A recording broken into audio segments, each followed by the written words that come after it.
I don't want to place blame on the wrong villains here, but I think what happened was that there was an epidemic of smallpox during the war. And what the British did is they got the corpses of people who had died from smallpox and they catapulted them into the American forts, trying to, in other words, which was a very crude attempt at biological warfare. No, I'm sure that went the other way too.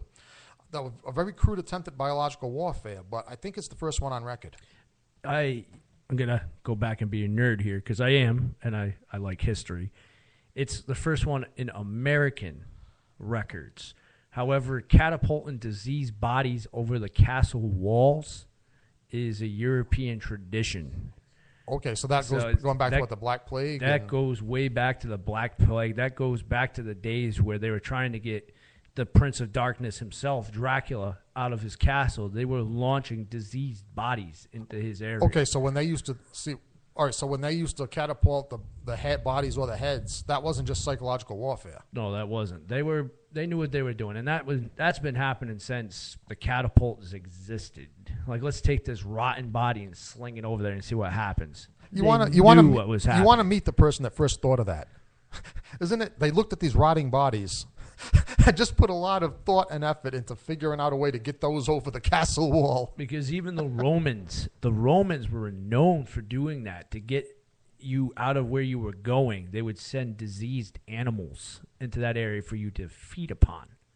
Huh. So the only stuff that you were left to eat was a diseased cow or something.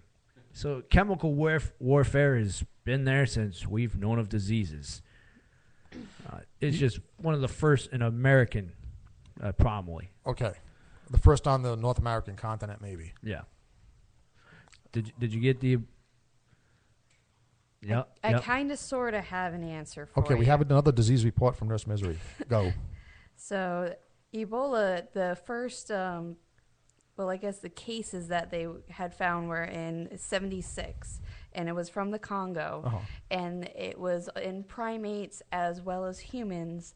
But it was, I guess they were saying in one particular article that the apes were accidental hosts of the virus and were able to spread it. Well, yeah, I don't think anybody got that on purpose. It's not like they're saying, it started with apes versus it started with humans, because another one was saying how they found it more in the humans and also found it in apes afterwards. So it kind of depends on whose article you're reading, but apparently all of us primates... So it targeted primates. Yes. It's a nasty disease that targets primates only.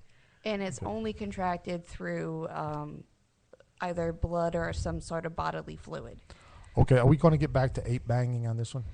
Pretty much. I was trying to avoid it. That's why I'm like, well, this is the fourth article that involves primates, and I'm really trying not to be the one. We avoid nothing on this show. We go for the gritty truth. Well, someone was kissing a monkey. Gotcha. And that's how it happened. I see fingers. Oh, he wants to grab the monkey's tatas.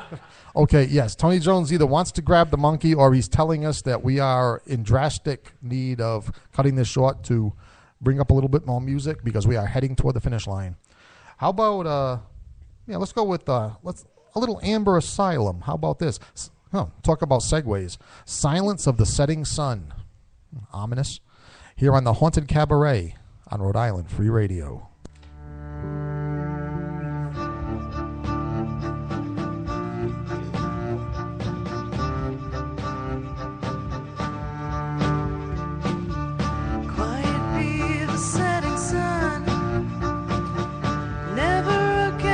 Shine upon those that do not live in the cradle of the sea.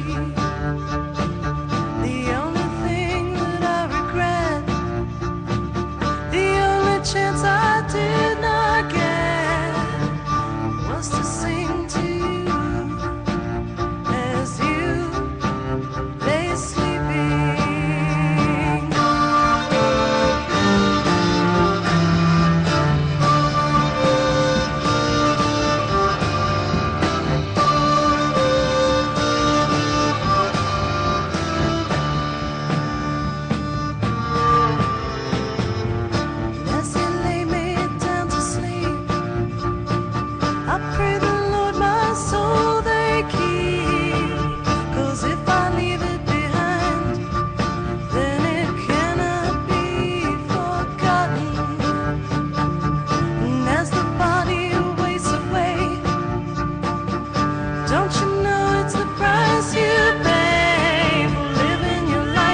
All right, that was Amber Asylum, Silence of the Setting Sun. As I say, a rather ominous song to finish up a discussion of plague, disease, and all things destructive. So basically my choice of worst plague would be the smallpox.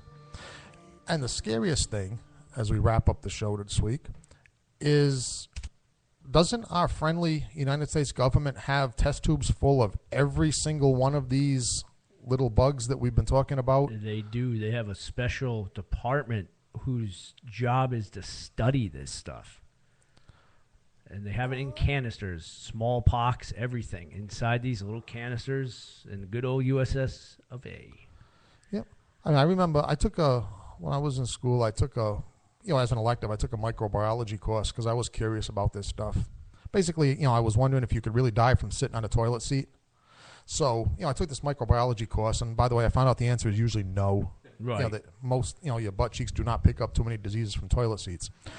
But the thing I remember most is, when the teacher had us look through microscopes, at these, so we could actually see these, disease bugs and these germs. And the one I selected, she handed out a bunch of them, and the one I happened to select was gonorrhea. And, I looked through the microscope at that little gonorrhea creature. I could swear that it was smiling up at me. Of course it was. It's kind of like, I'll get you yet. Just that little evil smile. Kind of like the one on the face of Chuckles the clown. Was your teacher trying to hint at something with the gonorrhea slide that she gave you? I like to think that it was random choice. I like to think that. But like I said, what stays with me is the evil grin on that little gonorrhea. Did she give you her phone number afterwards? I hope not. Hey, at least the gonorrhea was smiling at you. That's not hopeful. Well, better a smile than a stab in the back. Yeah, my crabs don't smile at me ever. They're always pitching me. But it was a smile of promise. Promise that you're going to get gonorrhea after you're done with the teacher. Boom, boom, boom, boom. Chuckles. Every now and then by accident, we discover things deep in the clown's psyche. Sometimes it's traumatizing. Is there some kind of teacher thing going on with you now too? Always hot for teacher. We've already found the armadillo thing this week. the anteater thing. Yeah, from anteaters to science teachers. I'll tell you what, if anybody wants to know the answer to that, message me. I'll tell you if I've had a crush on a teacher or two, or I've crushed a teacher or two. I'm not putting that on the airways. All right. Oh, you son of You just got ratted out. Thank you very much, Tony Jones. And thank you very much, everyone, for listening to this episode of the Haunted Cabaret here on Rhode Island Free Radio. Let's get out of here with, how about let's do some Neil Young and Crazy Horse. That'll be different. This is one of Neil Young's most nihilistic and hopeless themed songs. So perfect for a discussion of plague and disease. This is Powderfinger, closing out the Haunted Cabaret. Nighty night. Look out, Mom.